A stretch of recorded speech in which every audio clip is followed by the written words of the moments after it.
Welcome to the After the Show movie podcast, brought to you by your hosts, Ace Scully and Cidtalk. We're addicted to movies. Are you? Happy birthday to you. Happy birthday to you. Happy birthday, happy birthday, happy birthday to you. Why are you from London all of a sudden? I'm like, it's the Sex Pistols or something. Oh, okay. Yeah. Thank you. It's like a Cockney cheeky chappy. You might get a knock for that. I think that's copyrighted. Is it? That's not the before the after the show discussion, except that it is today. Nobody wants to copyright that version. My birthday. Thank you. And I'm currently wearing the gift you gave me, which is Hocus Pocus Crocs. And they're shiny and glittery. They're amazing. I love them. Thank you. Movie related. See? Movie related, of course. And footwear related. And last Christmas, you gave me Crocs with Bob's Burgers on them. So I'm building a collection. Last Christmas, you gave me your heart. Ew. That's a Wham song. I know what it is. So does everyone else. So Right, that was it. Happy birthday. Thank you. How old are you? 28. Add 30. I'm 58. Oh, I know. I feel... elderly. No. He only says this because Ace Scully's younger than me. And we're married. And that's going to be forever. You'll always be younger than me. I'm also elderly, though. We're not elderly. When you get past 50, you're elderly. You're not. You are in my eyes. Yeah, but you're wrong. Over the hill. Then you need to just give up. No more podcasts, no more mowing the yard. People aren't interested in this, but no, we're not elderly. No, they're not interested in this? I'm thinking about getting me another tattoo. How elderly am I? Well, elderly people get tattoos because they're like... Are you saying it's a post-midlife crisis? I better do it before I leave. Because I'm not living to be 116, so I know that I'm past midlife. This isn't the middle of... That isn't... To me, even my mother wasn't elderly, and she was 83, and she died last year. To me, she wasn't. All right, then. We're in our twilight years. We're not. That's like the end. Oh, my God. All right, let's get on with this. Have you ever been divorced in your twilight years? Well, not yet. Not yet. All right, happy birthday to you. Thank you. Happy birthday. And this was a really cheery movie for the birthday, I'll tell you that. It was a real good one. It was a feel-good, fun time at the movies. Oh, my God. All right, so it is Friday, November the 7th. This is After the Show, 916. We're a weekly movie review podcast. And this week, we're looking at the movie The Long Walk. It's a 2025 release, out now on streaming. It's rated R. It's a hard R, I think. Yeah. It's 1 hour and 48 minutes from our friends at Lionsgate. Cidtalk, can you give us the synopsis of the movie, The Long Walk? Oh, my God. Just misery. That's sort of like Hunger Games, but with a long walk instead. The world, a country, whatever. We're clear that we're in America. Everything is falling apart. Everyone's poor, I guess. It's very unclear about the whole outside situation. And that every year they inspire every young man to sign up. And then one man from each state does this long walk. And the last one standing wins a prize and a wish. Uh-huh. And this is not what's on the box. I'm sure it's very long. I'll give you the one off the box. That's the synopsis. A group of teenage boys compete in an annual contest known as the Long Walk, in which they must maintain a certain walking speed or get shot. Are we trying to convince everyone watching this movie that all of these men are 18? Because, I mean, that's just bullshit. Well, they're not, first of all. And also, why not just say a group of young men? Let me tell you something. It's funny you mentioned the Hunger Games, because the director of this movie, Francis Lawrence, is the director of the Hunger Games movies. Yeah, I get that. They're like, we need somebody who's got another thing where there's a competition where people basically die and then someone wins a big prize. And the idea is, in an oppressive society with an overlord of a fucking government, that we have to somehow scare everyone into still being productive. That's what it is. Oppression. Yeah. And abuse and manipulation. Yeah, that's what it is. So it's same story, different way of telling this story. So this is based on the book by Stephen King. Why? Or Robert Bachman, as he was known. That you read. I did read this book, actually, this year. So I'm fresh off the book. Aye. The movie's quite different to the book, let me say. Yeah, you started reading it, and then you'd tell me about it every day because you read like a chapter a day. You're one of those people. And then you said they're going to make a movie, and I said, well, stop telling me then because I don't want to know. I don't think I told you that much about that book. No, you told me like the first little bit. Like what the premise was, basically. Yeah. But yeah, the book is quite different. Normally that would annoy me, but because I've just read the book, I was pleasantly surprised by how different the movie was. Like, it actually was good for me because I was like, oh, there's a lot of things that happen that are different. But this is not about the book. It's about the movie. What did you think of it? It's pretty fucking depressing. I don't mind that. So for me, for that to be the overriding thing, and it's not depressing like a movie like, oh, it should be happy, shiny, because I love dark, terrible things, right? That's just kind of who I am. There's nothing fun about it. It is depressing in that it is, I won't say plausible for this specific thing to happen in a society, but it is a reality of human history that, and I'm going to say it and be terrible and people will hate me for it, but men have waged war against one another. And in the course of that have tortured, tormented, murdered, more torture, more torment, more murdered each other just blindly. For profit and for resources and for fucking stupid ideas and all that shit. And this is a microcosm of that.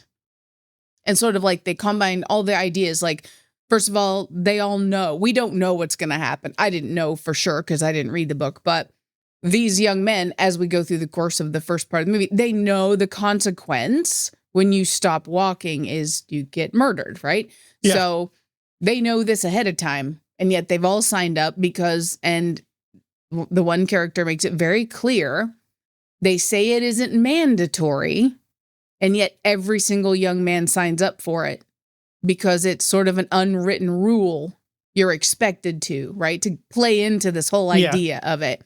And I feel like you've got that. So you know there's a rebellious attitude going on. Of course, there always is, right? Somebody wants to take down the oppressor.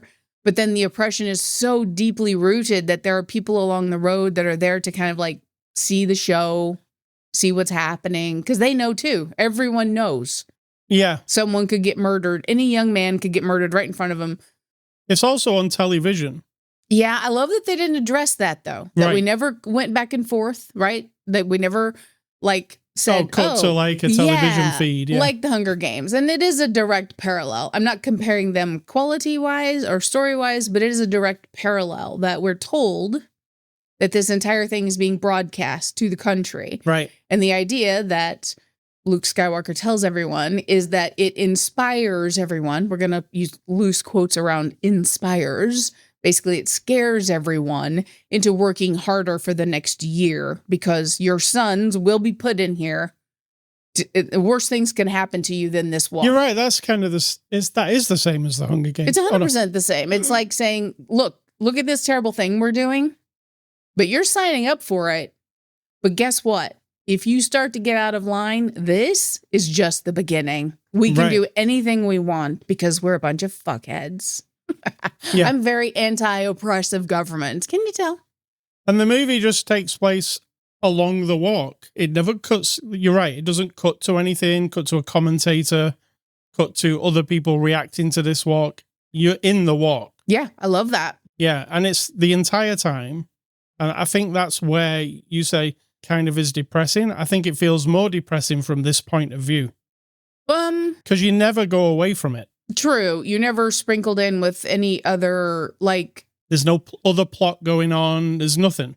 There's just people walking and dying. I don't feel like that's the depressing part. Mine always leads back to the scary truth of the... Why it's happening. Yeah, and that in our inhumanness we have mimicked this and worse. Reality, people. That's reality, right? And so, not that we're doing, I don't know every country and I don't know everything that happens everywhere, but it isn't like someone could actually honestly go, oh, this could never happen anywhere in the world. I don't know. That's the depressing part. And it's very, very, very graphic. Very. in like a horror movie almost. Well, not almost. It's just realistic. It's so very in your face, yeah. if somebody gets shot, you don't just hear a gunshot. You see exactly that gunshot, what it does to the person. Not every time. See, that's the thing. Most every time, though. Not every time, though, because I was watching very closely. I'm like, this time we're going to see the person in the background all blurry. Yep, this time it's going to be far away because we're focusing on some characters who are coping with it, right, from a distance. So once they do it 2 or 3 times right in your face, then you start getting the blurry background ones, if you notice. But your mind knows what's going on. And there's also excrement, which you don't see very much in movies. Okay, so if you're on a long walk and you can't stop, you have to go, what was it, 3 miles an hour in this movie? Yep. If you drop below 3 miles an hour, you get shot 3 times. There's warnings. You can do it 3 times. So some people use it to have a rest a little bit or do certain things. So no, you're making it. No, this is like you have to literally keep moving. And as soon as you stop. I'm saying some people use a strategy like right, the but there is guy. no stopping. It's not like they're sitting down having a rest. It's literally like a half a second and you get your first warning. And then 1 second later, you get your second warning. And on the 3rd second, you get shot. So if you need a poo, you basically have to do it while you're walking. And that occurs in this movie. And that is gross. What I wonder is, have there been times when like soldiers or people surviving have had to do this? Because I feel like that's also plausible. You know what I mean? Yeah, I don't know. Or just go in the pants. Yeah. Because there's no squatting anywhere. Like, you know, if you're in the trenches, for instance, in a war. There's no porta potty. What, you're just going to squat and shit like where everybody else is stood? Like, I don't know. See, that's the thing. It seems like, oh man, that's so shocking, but I bet people have had to endure this. Well, this movie goes that far to show that. and to show somebody with stomach problems with that occurring. I'm trying to be nice about it. I know, and I'm grunting and groaning because it's just, I feel it. I don't know what it is. I feel it. And all the things that come with this walk, because how far did it go in the end? 300 and some miles. Right. So imagine walking that far. I know. All day, all night, no sleeping. Days for 4 days. I think it was day 4 at the end. 5. Because the guy said you've done this for 5 days. So imagine. Yeah. I mean, I rode a bike 20 miles and that was as slow as I could possibly go and no one was threatening me and I was pretty much out of it. So I'll tell you what, walking around a whole store for half an hour, walking at my own pace with a shopping cart, that's enough for me. I'm done. You'd have to go on the short walk. You know? I'd be the first one to go. I'd be like, hey, everybody, your chances have just increased because I'm done. It's been 20 minutes. I'm done. So, yeah, there's no finish line to this walk. It just keeps on going until there's one person left. Walk till you drop. It's terrible. It's awful. But very compelling. And what I thought brought the whole movie together was the actual acting. Oh my, yes. And it's very, I don't know if it's because I've read the book or not, but it unfolds like a book. It's very, almost like a play, very wordy. There's a lot of back and forth, right? I mean, the majority of the movie is people talking to each other, to be fair. Yeah, that's all it is, yeah. So that comes across like a stage play or something, because there's a lot of dialogue. Sometimes 10 minutes of just 2 people talking to each other. So that's how it came across to me. I don't know if it was... You know who should love this movie? Kevin Smith. Yeah. Because he said he always got shit because his characters talk too much in his movies. Yeah, and this is, it's a walk, so what else can we do in this walk? If we're in the walk, there's either walking and nobody saying anything, or there's conversations, right? Yeah, and what you have to do is explore the story beyond the walk. That's what we're doing. Is their reasons, their lives, their motivations, how awful it really is, the expenditure of a life for a cause that makes no sense. All of that has to be told to us through them talking to each other. And then you have to humanize everybody, right? Yeah. You have to care about all the different people. Well, I think it's actually well paced because it's like it starts, you get to know everybody. Obviously, at the beginning, everybody's fresh and nobody's getting killed. You get to know them all slowly. They all start to have a camaraderie together. It didn't take long, though. No, it didn't. But then, maybe 20 minutes in, you get this puncture, bang, bang, somebody goes down. And then that changes everybody's feelings. And then there's a whole portion of like people dealing with that. I mean, that's just the first person. And they all know that everybody else is going to go, including themselves, probably. So it gets darker and darker the further it gets in. And it never stops. It's just bleak. But it also has a bit of like Stand By Me essence. I thought so too. It's got like them trying to become friends when they all know what's going on. You never get the vibe that we're all going to rise up and bring down the man or anything like that. Like, I mean, yes, one of the discussions is about after the walk, what somebody wants to do to Right. There's like a guy called the Major who's Luke Skywalker. To make it worth it kind of thing. Right. Like a revenge plot. However, you don't ever get anything other than the drama unfolding is just their experience. And I love that the one character said it's just moment by moment. That's all we're here for. Like the end result is not what we're going for. And once he said that, I started thinking about this and I'm like, that actually makes sense for this whole thing because the truth is there is no end. Once this walk is done for this time, it happens then again. The government plots and plans to make it happen again. And obviously terrible things are happening in this country, in this fictional version. Which we see a little of during a flashback. Everyone hates the police, it seems. Everyone hates anyone representing the government. Everyone. We don't seem to have an exception. All the different It's types. not explored a lot. No, you get no the vibe. explanation. Yeah. There's one flashback where you see terrible thing being done. Yeah. But then the rest of it's just like what people say, And we're told there was a war. Yeah. And that ever since the war, in order to like force people to be productive, we do this walk.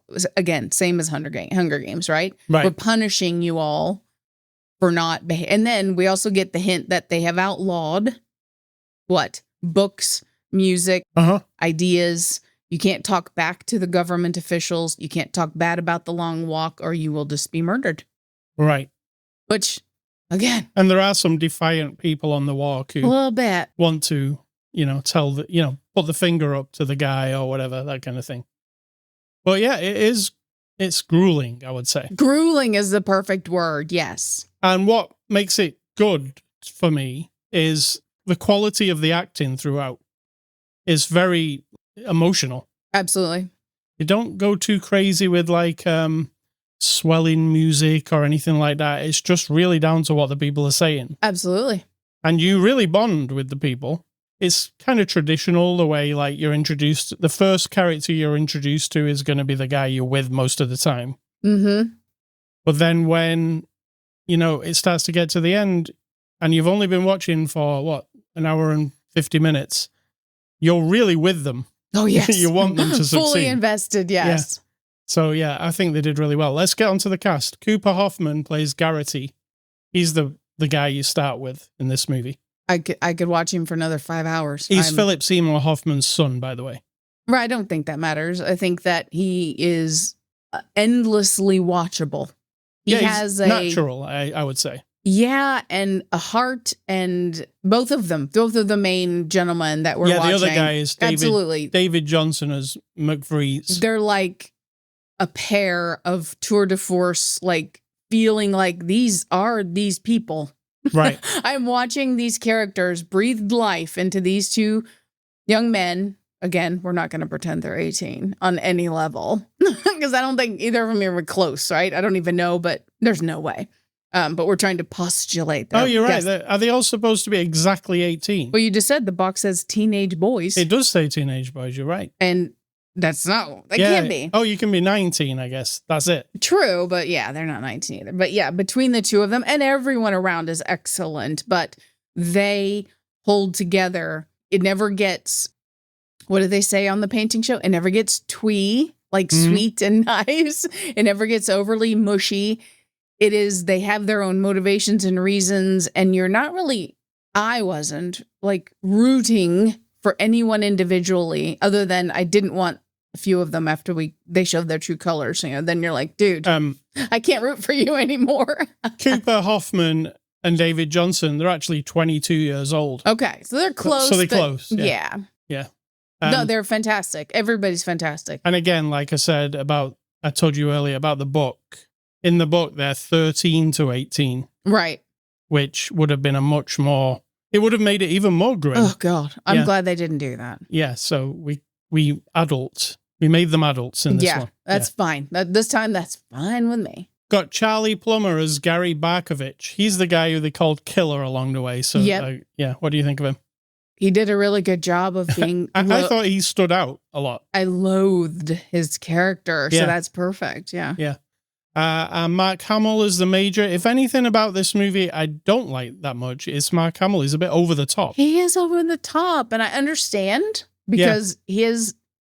We don't know him personally. Of course we don't. However, we know of his politics and some his social ideologies, and so his version of this major, who's basically, I don't know that he's in charge of the whole thing, but he's the guy who goes along the walk with them and threatens them and tries to motivate them by saying horrible things. And then in the end, he's basically the representative of the government who's doing this. And I think it feels like that Mark Hamill, I could be wrong, so Mark, if you're listening, let us know, that the embodiment of someone who could be that character is that. Right. Like kind of screwed up. His shoulders are all uptight. It's got this really gruff voice. Yeah, it's not as bad as Bane or the crappy Batman, but it's approaching there. But I understand. The problem I had with him was he was kind of over the top, and it was literally like Dick Dastardly. A little bit, but but if you think about that character, right, makes sense. You want to hate him.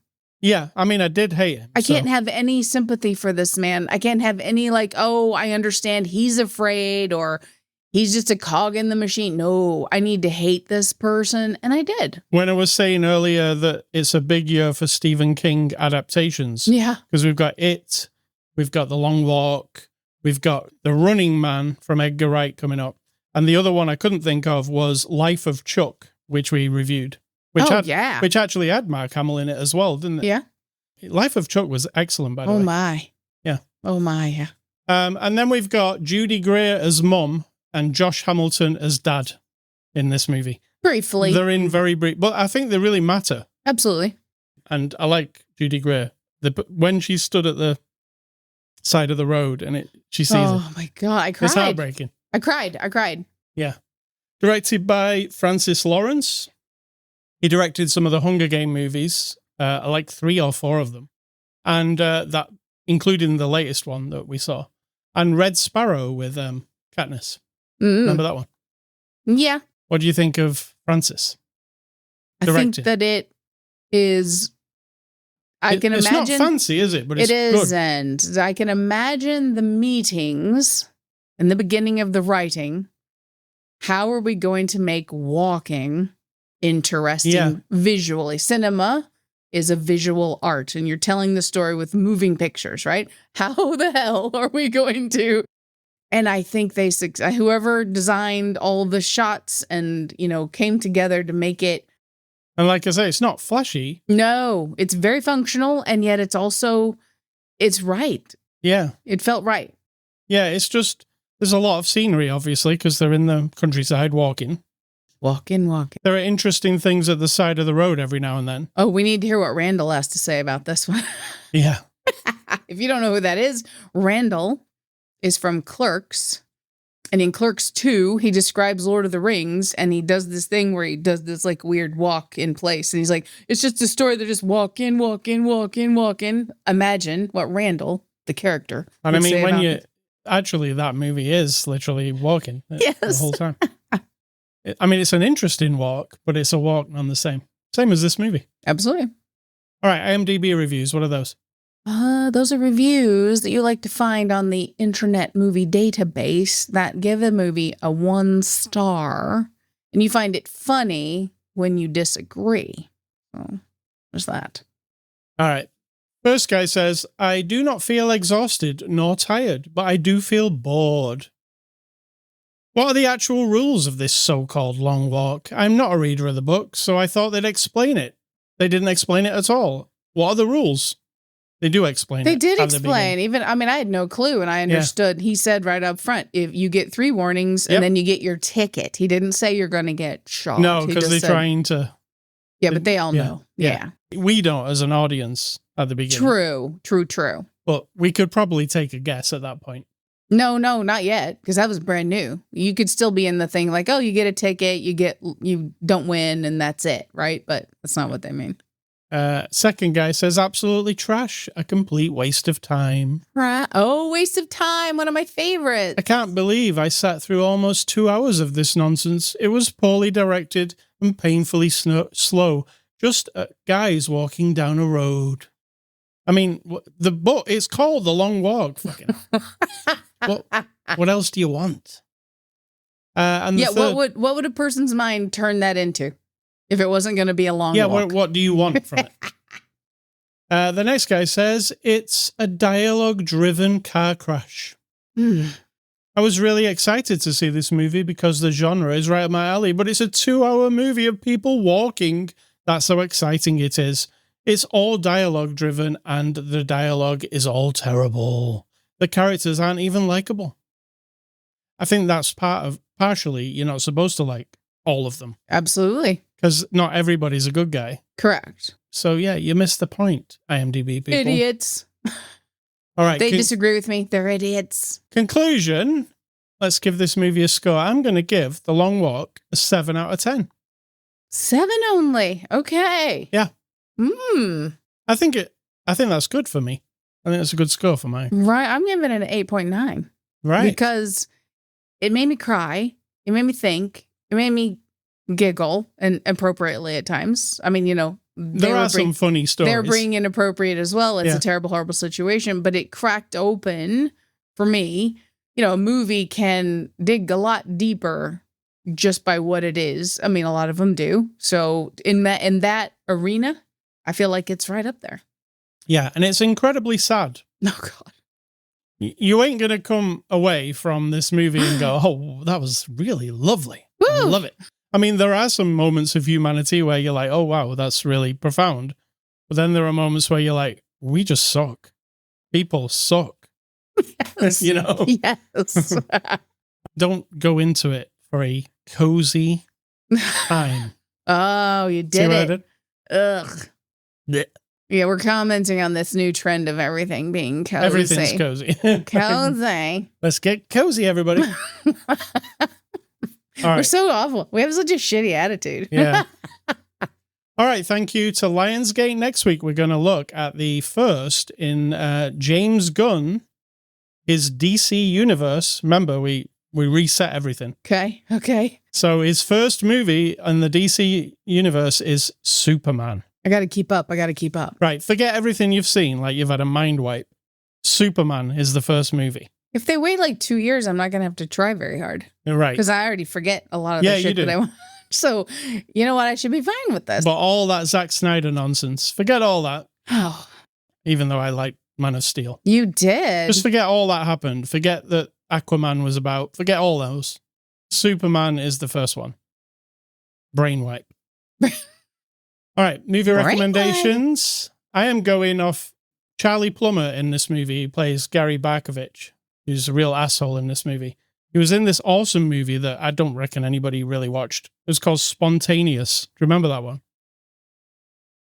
Is that the one where explode? Yes. Oh, yes. That was... It's like a rom-com. That's crazy. But a spontaneous combustion movie.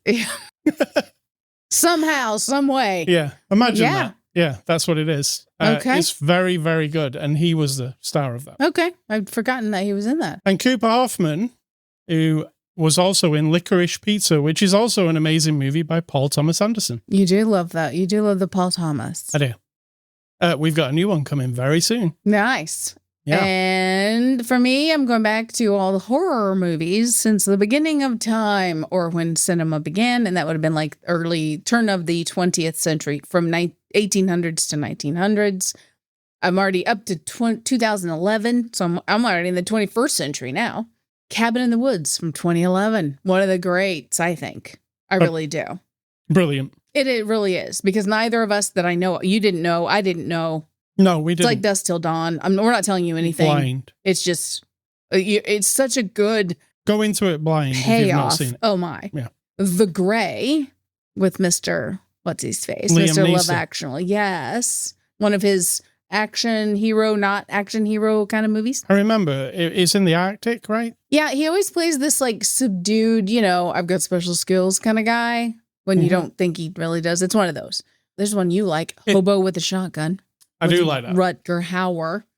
In the movie Grindhouse, those two movies, in the trailers in the middle, there was a trailer for this movie, which was a fake trailer for a movie that didn't exist. Eventually, the movie did get made. Yeah. And this is what came out of it. And you love it. And it's wild. And it's not for everybody. I mean, it's a schlock. It's a very schlock. Yeah. And then we have, talking of schlock, we have Terrifier hit the world in 2011. I know you love it. You're so great. I can't say I don't love what it is, because I love horror and I don't mind gore. It's just that when we did watch them sort of close to each other, 1, 2, and 3, it's like almost overload. I do remember this, right? We watched number 1, and then on the second night, we watched number 2, and I was so into it. I said, let's watch number 3. And you said, no, let's give it a break and watch it tomorrow. I couldn't even. And I love crazy shit. I was just like, oh, I don't know. You were like, I think I'm terrified out. I'm like, I need a breather. Because speaking of intense, Human Centipede 2 came out. Amazing. It's not amazing. Mr. Tom 6. But it's not amazing. It is the most, I don't think I'd seen anything as messed up as it at the time. Well, this is number 2. Number 2 is the worst one. You think? The black and white one, yeah. It is insane. In the big warehouse. Oh, is that the warehouse one? Yes, it's nasty. And then 3 is the one where it's like, it's in the universe of it. Like Human Centipede existed and this guy watches the Human Centipede movies. And then, right? So that's number 3. No, 3's the one in a prison that I don't think you watched. So 2's the one where it's just the guy who's watching. The weird guy who's watched the movie and decides to do it himself. Right, that is right. Which is actually a cool idea. But the second one is just mental. Woo. Yeah, it's in black and white, mostly. But it's excruciating. It's the kind that you wouldn't probably watch again. Right? Correct. Oh, no. I won't be watching Human Centipede twice. Now, that being said, I'm not a snob about it. I'm all down for like crazy, nasty shit. However, I have a limit, I think. Right. All right. Hey, Scully stuff. I wanted to mention a new TV show we watched last night. Yeah, I see it on there. Called Pluribus. Aye. And it's from Vince Gilligan, who's the creator of Breaking Bad / Better Call Saul, also one of the head writers on The X-Files. And you could say it's his return to sci-fi in a way, right? Mm-hmm. I I don't know what he says about it, so. Yeah, I've not really read anything yet about what he said, but it's not a Breaking Bad, Better Call Saul type thing. It's a new thing. But it does star Ray Seahorn, who's from Better Call Saul. You're in love with her. She's brilliant, right? She is. She's brilliant in the way Carrie Coon is brilliant in The Leftovers. I see a similarity to. And we're not going to tell you anything about it. So you just got to watch it. It is brilliant, though. We watched the first 2 episodes. Blind. I didn't even know what it was about. No. Because the advertising is very vague on this show, and I think that was on purpose. Yeah. First episode, I was like, oh my God, this is not what I signed up for. And you immediately said, we have to watch the second one. And the second one was like, oh wow, this show really is going to be almost wacky. Like the ideas are just, woo, So it's out every Friday. There's 2 episodes available now on Apple TV. I recommend highly. I mean, when Vince Gilligan does something, my ears prick up, I mean, that's fair because there's been some quality in the past, but it's also you never know until the deed is done. From these 2 episodes, I am happy with what he did, I'm happy because it feels like someone is reading my mind. Yeah, I like that too. I do like that, yeah. And I do like some of the dialogue that is coming from Kim Wexler. Yes. It's just it's very funny and also it's horrible. I'm a little afraid that it's going to become a little twee, and we're going to have to cave on some... Like The Last Man on Earth. Kind of, yeah. So I'm hoping it doesn't do. Yeah, I'm hoping it's not that, but I don't think it will be because he's got a bit more of an edge to him than that, you know? Right. So yeah, Pluribus, whatever that means. Well, you looked it up. I did, but I instantly forgot. Many. Like one of many is That's our right. E pluribus unum. One of many. Yeah. Yes. So Pluribus. Yes. Please watch it. Well, it's on Apple TV. You have to subscribe probably and give them loads of money, right? That would be our downfall. I mean, yes. We got a review copy, so we didn't have to pay, but you will have to pay. So that'll be fine. Na. It's so good. We're going to talk you into spending money on it. Yeah, and also buy an iPhone as well. Well, surely you can go on these services and just rent individual episodes and shows and things, You know what? right? On Apple TV, I don't think you can. You have to subscribe or else Greedy get bastards. out. Yeah. All right. What's for dinner? Well, that's up to you because you're making my birthday dinner, which will be Hello Pasta, is what we're calling it. Pasta. It's not Hello Fresh, though, is it? It's the other one. It's every plate. Every plate. So we Same get thing. meal boxes that you prepare every week, 3 and 4 days a week. And we're going to tight asses. Me, I'm retired. And so I don't like to spend a lot of money. So you use their systems when there's something wrong in any box. Like if they want you to make French fries homemade out of potatoes and they give you like 3 golf ball sized potatoes, you just go on their chat and you say, hey, these potatoes are very small. You just tell them, right? And then often, I'm just giving you guys a clue here. This is my birthday gift to you. If you complain like that on their little chat box or to a person, they'll say, oh, we're so sorry about that. We'll comp you the whole price of the box. That has happened. Yes. Or we'll give you $10 credit or $20 credit. Usually it's $9.99 or $10.99 or something like that. So basically go and get yourself some more potatoes. So it's some money. And so, but it's credit. Usually it's that. If you have something we've had actual, like when you get a little thing of coriander and it's all brown and gross, and it does happen. I mean, mostly they're fantastic, but you go on there and say, hey, our coriander was disgusting. And then they'll say, oh, we're so sorry. We'll comp you $29.99 or we'll give you your next box for free. And so we have learned that we can eat relatively economically if you're willing to cook every meal every week. And you are, and it's delicious. So I'm excited. It's good It's stuff. not an ad, by the way, for whatever it is. No, I don't even remember. actually, go and buy Apple TV. Yeah. HelloFresh. HelloFresh, Every Plate, Blue Apron. Yeah. We're not sponsored by any of them. Marley Spoon. Whatever. we do like 5 of them. Yeah. If sponsors want to give me shit, it needs to be gardening seeds. Well, what you just said about them, about ripping them off by going through their... I don't think that's ripping them off. No, I guess not. Complaining all the time. But we don't. If you have something wrong, so I think you're twisting it now. It's like if you have something wrong, like if I went to the store and I got home and opened my milk that's dated for 10 days in the future and my milk was rotten, I would fucking go to the store and I would say, this milk is already rotten. And they would say, here, take another bottle of milk, right? It's exactly the same. People shouldn't be afraid because they got it in a bottle or be all pissed off and say, well, we're never going to buy it again, right? If you work with the company's system that they have and if they want to know, because they can track that, right? If they got None of them seem to care, though, do they? Right, but if they get 1,000 complaints from one of their warehouses that on this date from all these people who, they can track it back and say, wow, all the coriander that you guys sent out on this day was disgusting. Why would you do that? Well, then, they can track what's wrong. My mom ran a couple of businesses in her life and said what really pissed her off is if her or her employees did something wrong and no one told her, but they just would then go out in the town and bitch about it, or they would never come back. That didn't solve anything, right? So if you tell them, you get the benefit, usually. I mean, they don't always give you anything. Sometimes they just say thank you, and you can make it better for everybody. So, all right, what's your birthday advice? And let's get out of here. My advice is not advice. It's just this. Because I know who I am. I'll say what Liam Gallagher said once on the Jonathan Ross show. It's Liam, right? The jerky one? Yeah. He said, and I can't do his accent. He's Mancunian like you. But he said, I know who I am and I know who I'm not. Right? Because he's always kind of notorious for being the asshole of the group. And I don't I'm not saying he is. He's just notorious, right? Yes. For being difficult.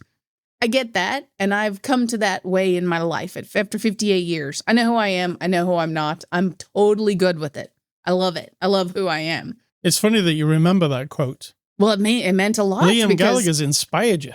He has, because it says everything. I know who I am, right?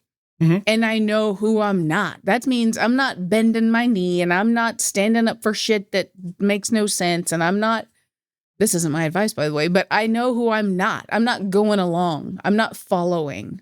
I'm not one of the crowd. I'm not. This is not my personality. And you can ask people who've known me my entire life, even before you knew me. I did exist. I am not one of many.